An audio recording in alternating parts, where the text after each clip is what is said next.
Hello again everybody and welcome back to another character concept Let's Play featuring Araelas, the Druid Archer. Okay, so here we are in Autumn Shade. Let's do a quick recap of the last episode and then we will move on to this episode as we have a lot to cover, as I think this will be the Chapter 1 finale. So there's a lot of story to establish here, along with another Spriggan mission. So let's get right to it, huh?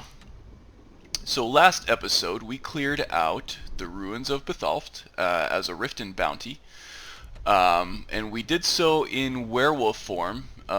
We were able to eat enough hearts to level up our werewolf and get another perk there. We also happened to cross the Imperial camp over here to the west of that bounty, where they attacked us on sight, which kind of pissed Araelas off, and he proceeded to sort of slaughter that whole camp there. Yeah, just as a pointer, if you ever join the Imperial Legion and you find yourself in a forest in the Rift and you see a werewolf that is not attacking you, don't pick a fight with it. Bad things will happen. Okay, so then we went to Riften and puffed out our chest a little bit as the big man on campus there.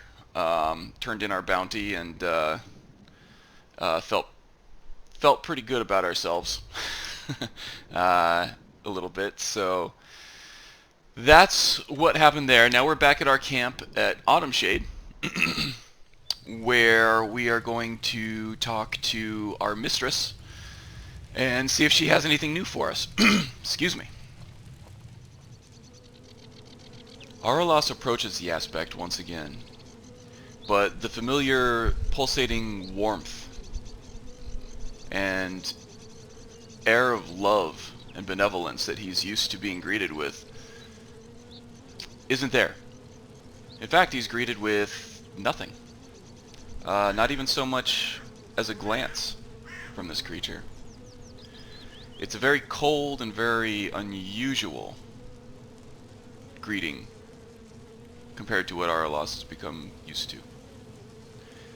Araelas is very confused by this, and he starts to speak up to ask what's wrong when the aspect finally says, "Conflicted one." There's a twisted darkness in the south. The darkness is well established this time, and it's been there for a while. It's become very strong. But in the midst of this darkness, there is a waxing light.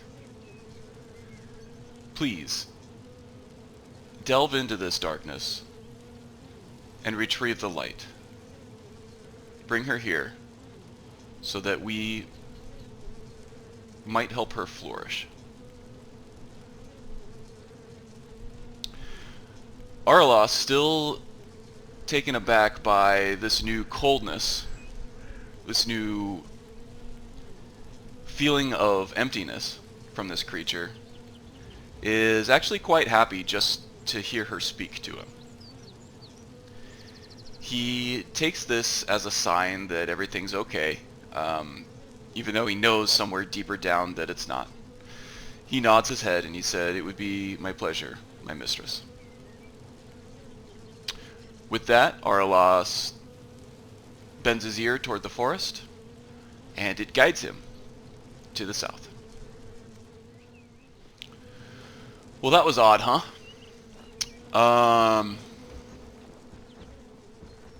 Alright, Araelas doesn't really know what to make of this, but he's been given a task, and some good work to do for the good guys.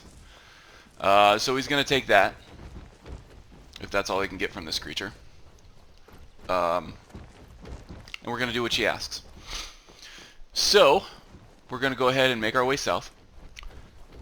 There are a few things that I wanted to mention on the way, so I'm not going to just go ahead and cut the video here, even though we have plenty to do. So, Between last episode and now, I was actually able to pare down our favorites list just a bit.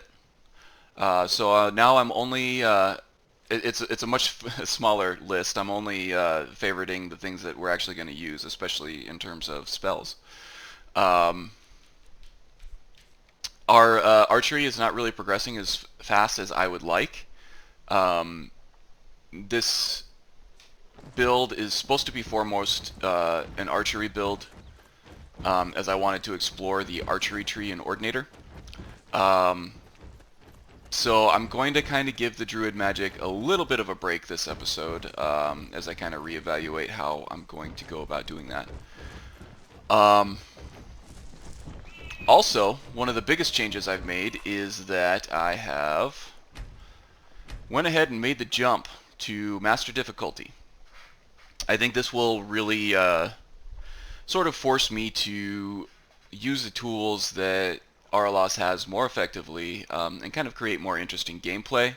It also creates more of a sense of danger and tension in each and every battle that we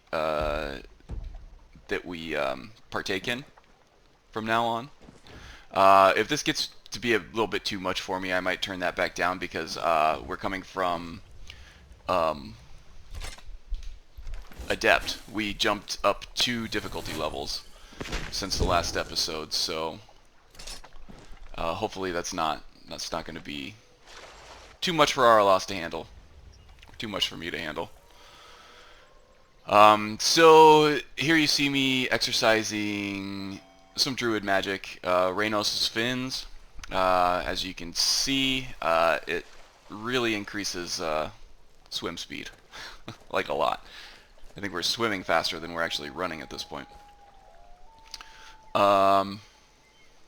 Yeah, so Baloo is going to take a while to catch up, I think, so I think we're on our own for a while. I also happen to know that there is a bear right over here, so I'm going to go ahead and quick save. Now, any self-respecting hunter should be able to take on a bear by himself, so we'll see how this goes.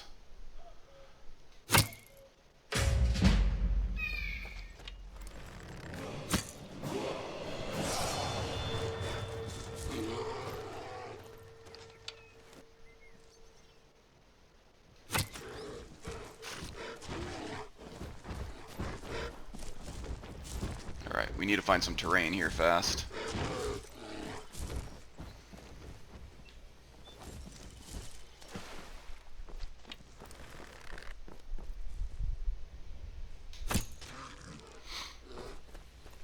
Okay, we lucked out a little bit there. He got hung up on the terrain. Let's go ahead and give this bear's death a purpose. I mean, he was sort of posted on the path that we needed to take. It was going to be hard to avoid him. Is that a wolf up there? If so, then I think we're okay.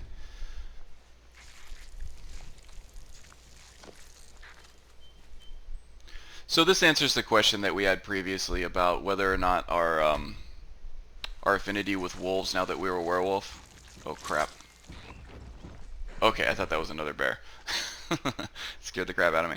Okay, whether or not our affinity with wolves would cause them to fight on our behalf. They do not. They simply don't attack us.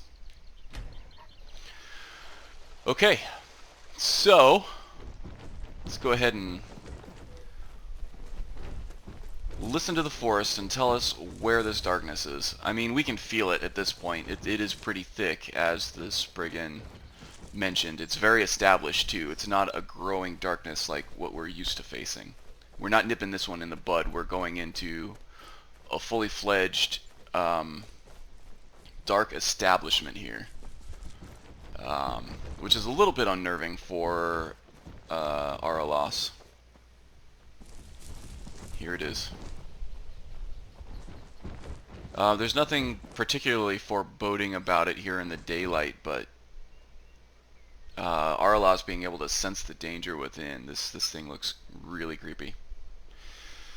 Okay. So I would imagine there's a shudder going down his spine right now. And it's not sort of like this pure evil energy either. that Araelas is picking up on. He's seeing these tusks, these blood-covered tusks, and this weird stretched hide fencing. And he's feeling a sort of like twisted natural evil. And natural evil seems... okay. That is a bad sign. Natural evil seems to be a bit of an oxymoron for Araelas, but seeing this Spriggan head on a spike here, he's not had the misfortune of facing a Spriggan in battle yet, but he can tell just by being around them that they are quite powerful.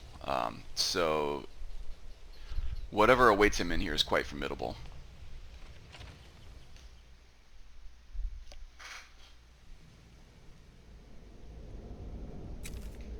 Okay, this place is of course very dark, so we're gonna have to wear a lantern here.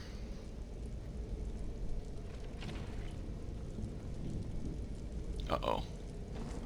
This doesn't look good. But she's not attacking. Oh, gods. I know this looks bad. Let me explain. Okay, first of all, what is this place? I called it home. Now I know that was a mistake. I am, or was part of a coven serving the hag ravens that live here. So was she. Hag ravens. Araelas has heard about these from different hunters that have come and gone from his group in the past. So, did you kill that woman? I didn't want to, but she attacked to try and keep me from leaving. I can't be a part of this place anymore. The things we do here, evil, evil things. No more! Okay, but why did you have to kill her?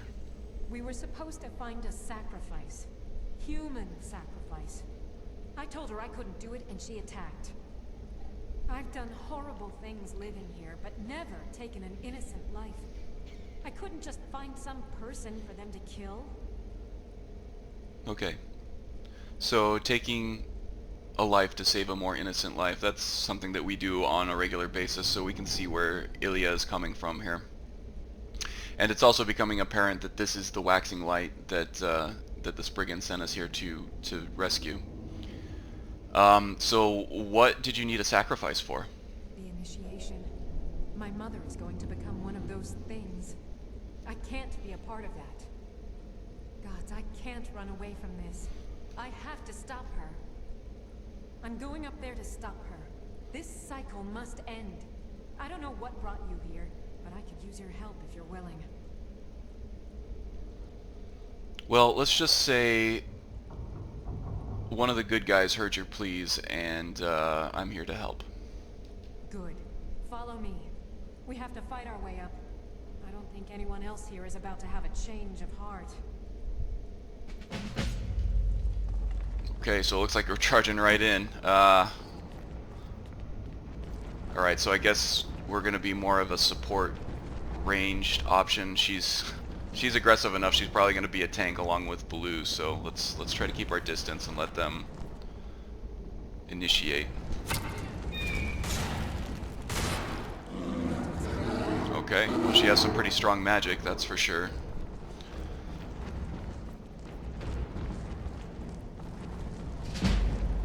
What was that?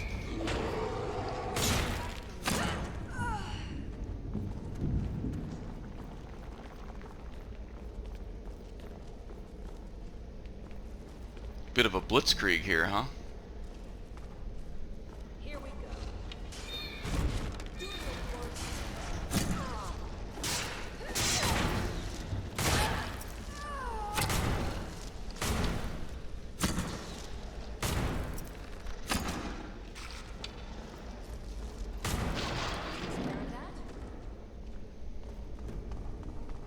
Wow, okay.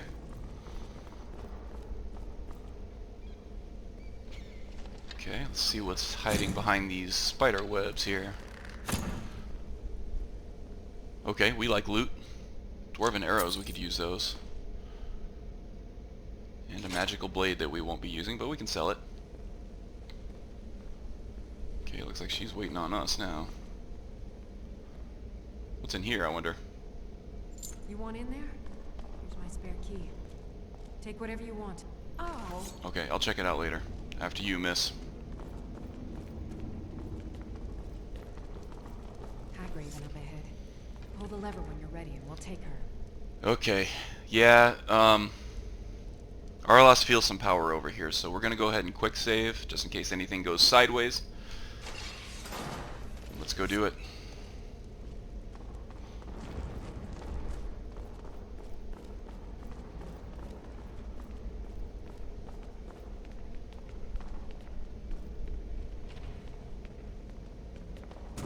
There she is, okay. Get out of the line of fire here.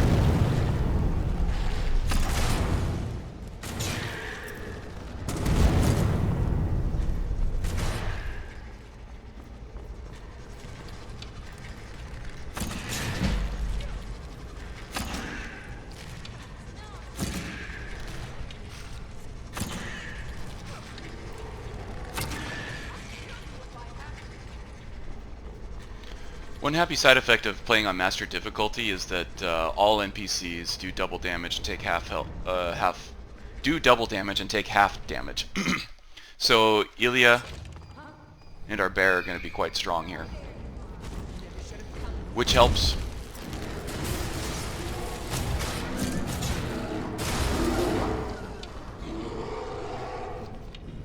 All right, which? Oh, that was awesome. Okay.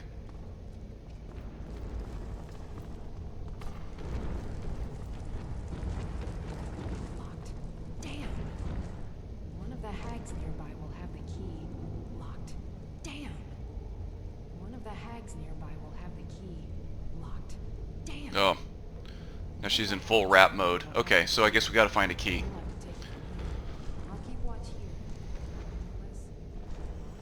Unless I can pick the lock? Yeah, you're asking the wrong guy. Okay. So, again, Araelas can feel a very strong darkness on the other side. He kind of feels the energy signature of another Hagraven over here. Plus some other magic that isn't quite as twisted, but still dark.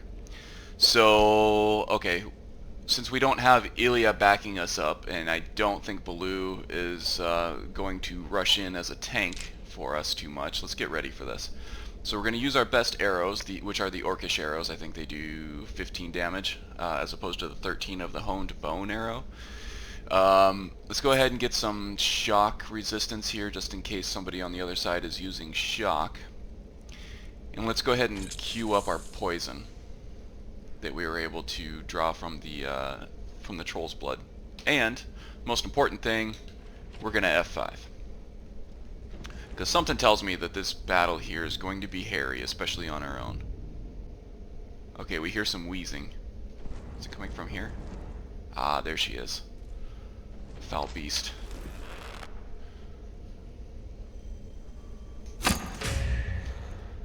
Okay, that didn't do a ton, so let's go ahead and get some damage over time on her here too. There we go. Looks like we got another witch over there. Let's see if we can put her down in one shot with the poison that we have left. There we go. And now I feel like we're going to need some more damage. Let's get underneath this bridge. Okay, Necroplague should start whittling away at the Hagraven's health, or whatever it has left. Switch back to the bow. I feel like we could actually use some healing first. There we go. Now back to the bow. Put the rest of the poison on it. Alright, here we go.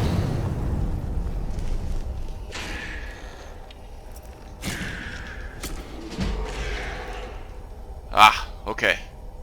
That went really well. Playtesting this part, I died many, many times, but you didn't hear that from me.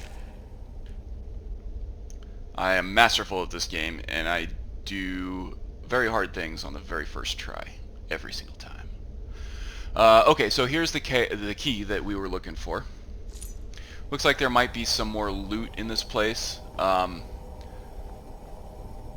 But But Araelas really, right now, is mostly just focused on getting through this place. So, we'll come back and loot everything once we're all done. Once we're sure that Ilya is safe. Get our light back on here. Damn! One of the hags nearby will have the key. You'll have to take it from here. Already taken care of. Watch here. Locked. Damn! One of the hags nearby will have the key. You'll have to take it from here. She really is rhythmic with that. Unless you can pick the lock.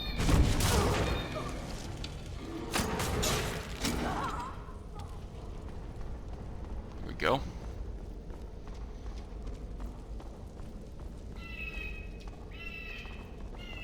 Looks like we got a skeever over here and a spider. Whoa, she dodged us.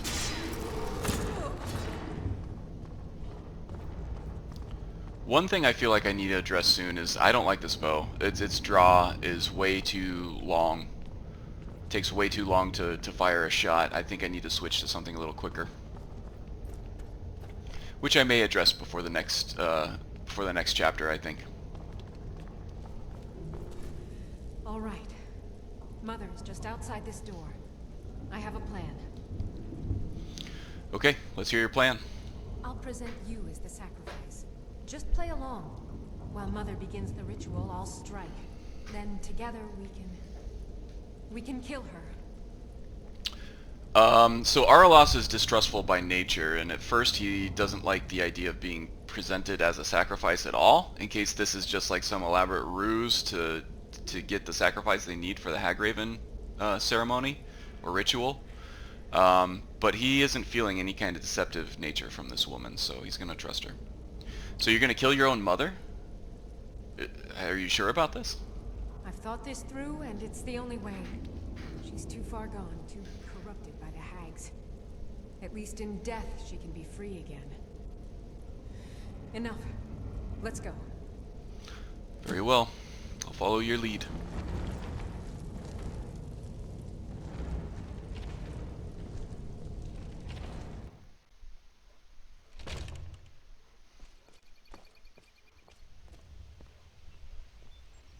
Turn our light off now.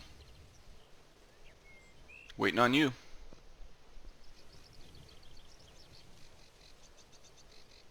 There we go. Greetings, Mother. She must have needed a moment. Daughter, who is this you have brought me? I found a willing subject for you. Payment has already been discussed, of course. Splendid. Please take a seat on the chair behind me, would you? Okay, this just keeps getting better and better, doesn't it?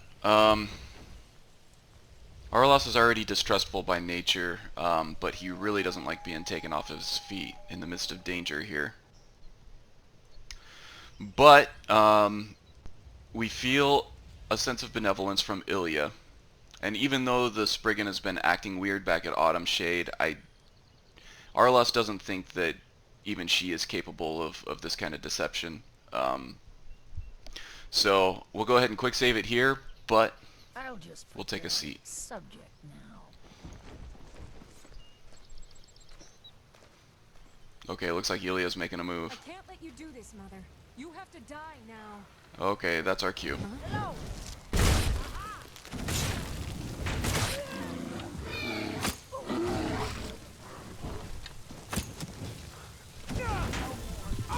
Oh man. Half a second in those flames and we were down for the count. Alright. One more shot would have had her too. I tried to get in close for another bash and the flames on the ground got me.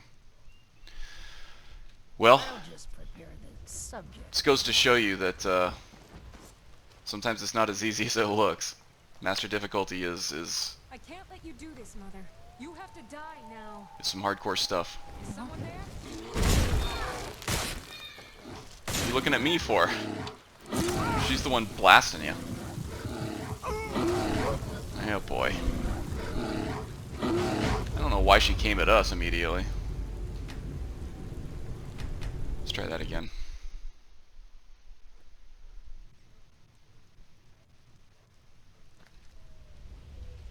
I'll just prepare the subject now.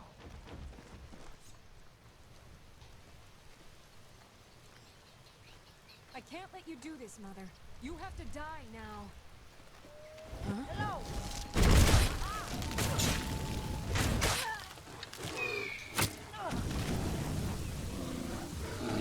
Stay out of the flames.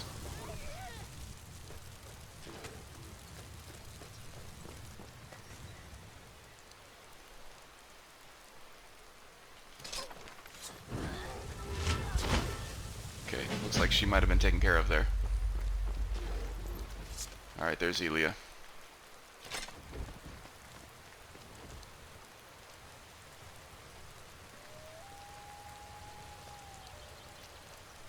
What do you need?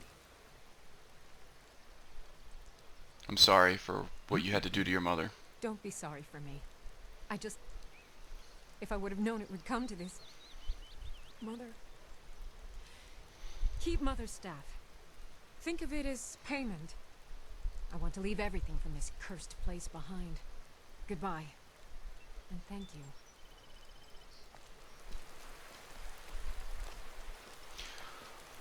Okay, so usually when we complete a task and do something good for the forest, as we've done here, I mean, not only did we clear out a fortress of evil, so to speak, we also prevented an even greater evil from being born, in essence, when we stopped Sylvia from conducting the ritual to be transformed into one of these hag ravens. But we're not feeling anything.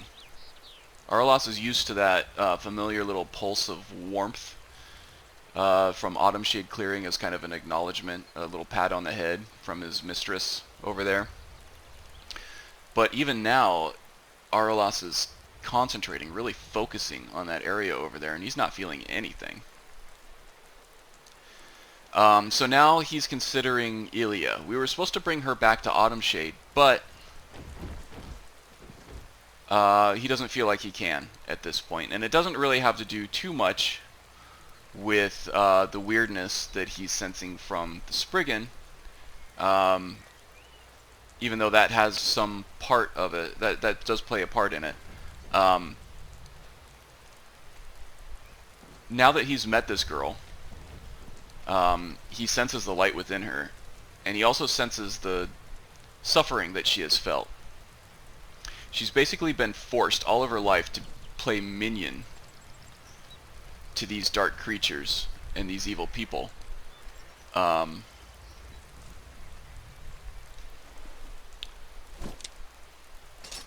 she hasn't really had a life of her own. If we take her back to Autumn Shade, she's just going to be a minion for the other side, even though that's really the good guys, and Araelas believes that, and they would give her a better life. It still wouldn't be her life.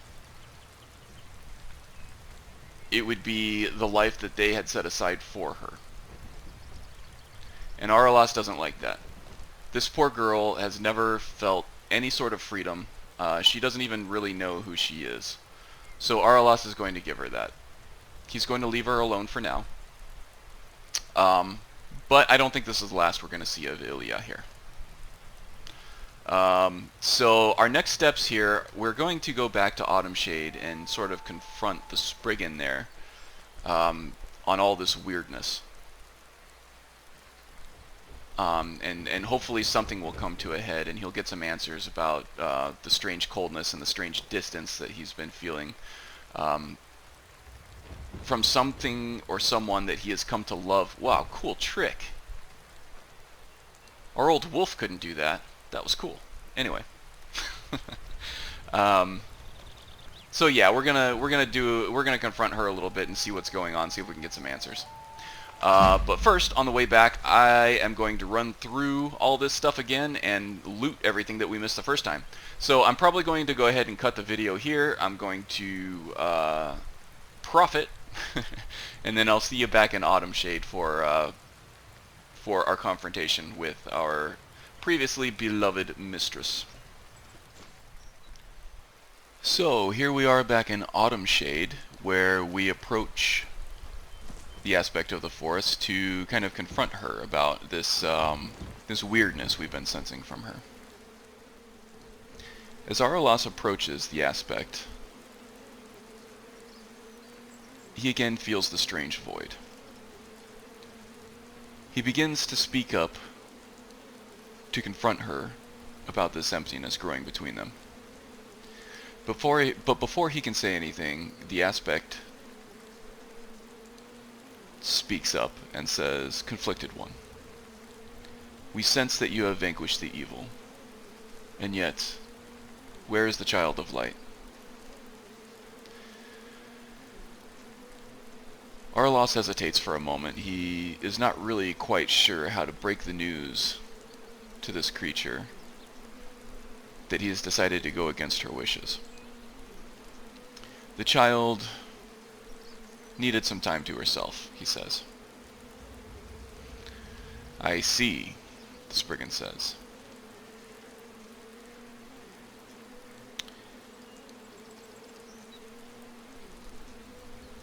You have done a great many good things for the forest, and we will never forget that. However, this is the last time we will be working together. Please gather your things and leave." Araelas is taken aback by this. He did sense a growing distance between them, but he really didn't expect such an abrupt and clean break. He's really confused. So he speaks out and says, "But why? What happened?" The Spriggan gives out a kind of perturbed, yet still very empty and emotionless aura. She doesn't want to have to explain herself, but maybe feels an obligation to, given what Araelas has done for her.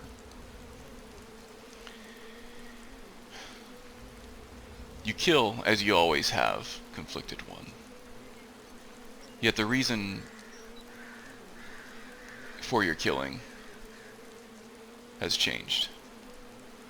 Where once you would do it in the name of light and warmth and love, you now do it for the purpose of status, profit,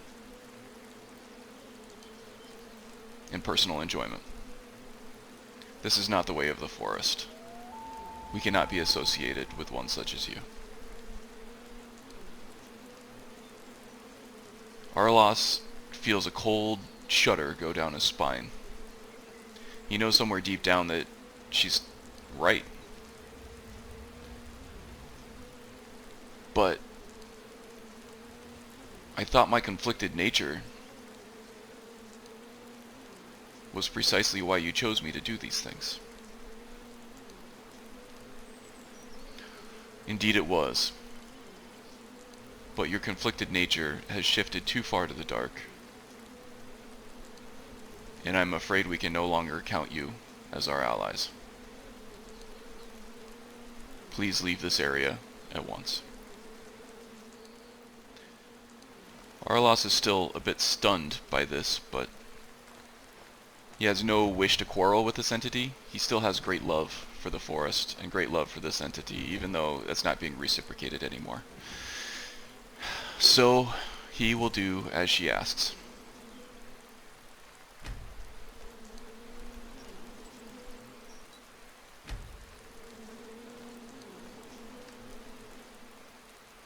He gathers his belongings. If there's anything else in here.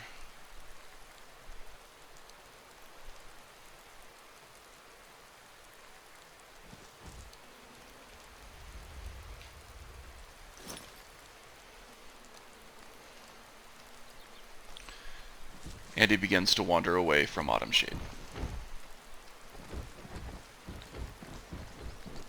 Araelas is completely broken at this point.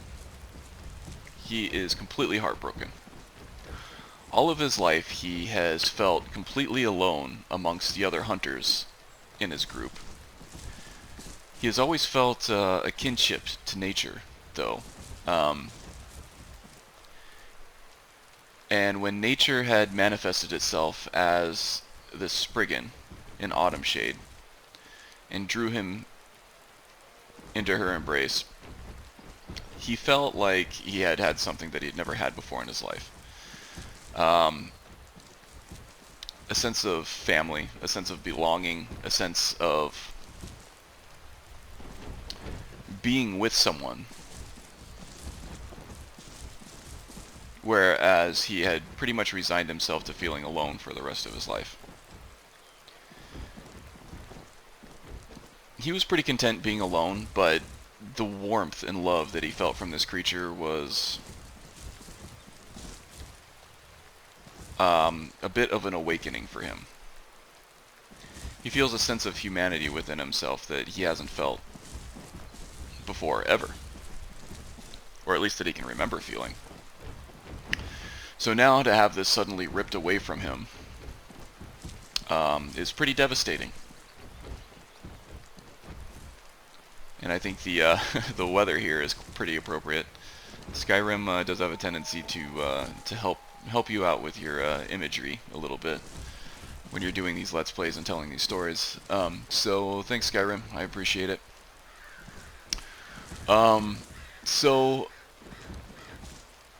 Araelas kind of just aimlessly wanders for a while.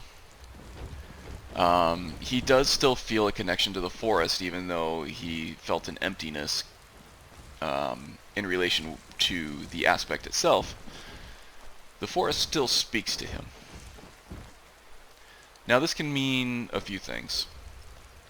This could mean that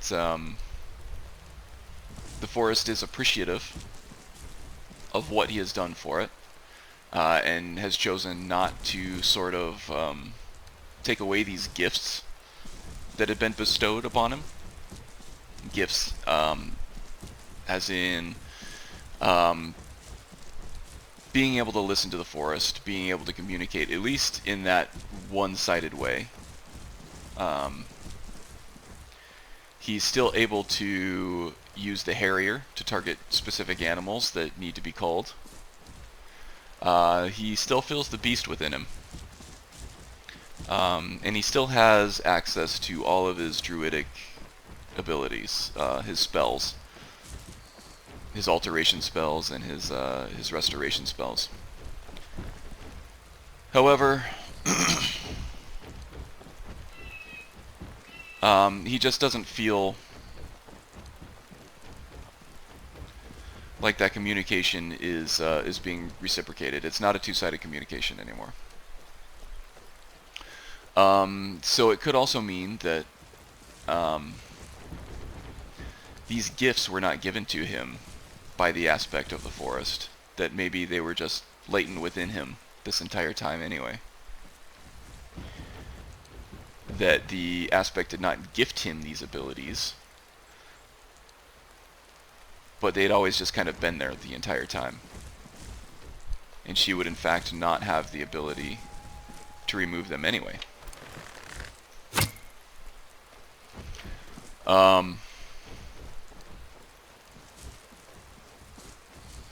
So he's really not sure what the case is.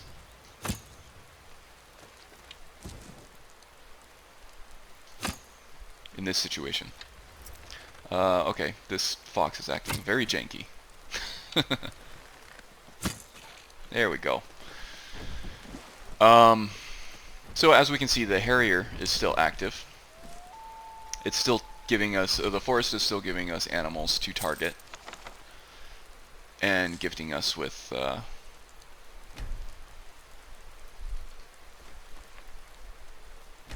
rewards for doing so.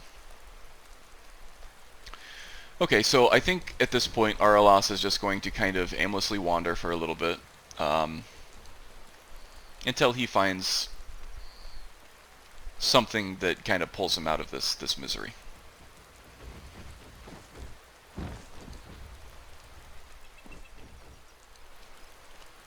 So, in his misery-stricken numbness, Araelas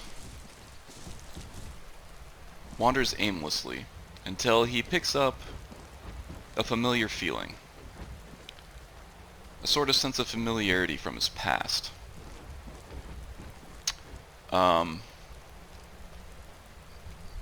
This catches his interest and kind of distracts him from his heartbreak for a minute. So he decides to follow up on it. Seems to be an old shack over here.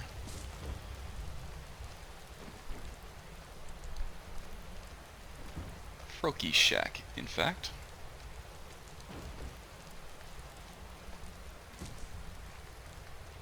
And this feeling of familiarity, even if it's from a time in his life that wasn't the greatest, where he wasn't really connecting with people, he kind of gets the old feeling of one of the old hunters that he used to migrate with in his old nomadic ways.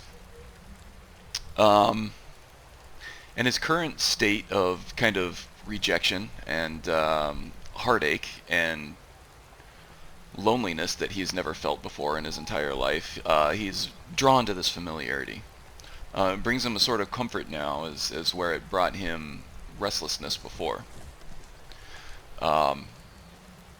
So he is drawn to this familiarity now more so than he would be before, or maybe will be ever again.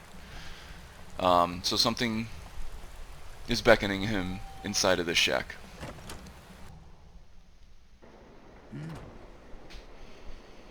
Watch it. So here he meets Froki Wetted Blade, and he immediately gets the sense of kinship from him. Even though he's not friendly, he's not particularly welcoming to Araelas, and he's kind of a grump. Araelas still feels sort of at home with this person. And I think this is where Araelas will spend a few days, at least, as he mends his broken heart from being rejected by the aspect of the forest. I think Araelas will be able to spend a few days here kind of licking his wounds and training in the way of hunting. Froki here, he can tell, Araelas can tell that he is a master huntsman, and that Araelas probably has a lot to learn from him. So I think that's where we'll cut this episode, and where we will cut the chapter as well. I think this is a good time to sort of put a bookmark in Araelas' story, as it is a transitional point for him. And I think what I will end up doing is maybe playing off camera with him a little bit, training up, maybe getting a few levels, taking some bounties, kind of clearing out the rift a little bit more. I'll go ahead and clear out as much as I can without touching anything that I want to do for stories later on. This will kind of give me an opportunity to catch up in our skills a little bit, especially as far as archery is concerned. There are a few levels that I would like to hit there, and in the next chapter I will be sure, in the introductory episode, I will be sure to go over all the perks and everything that I've taken from there.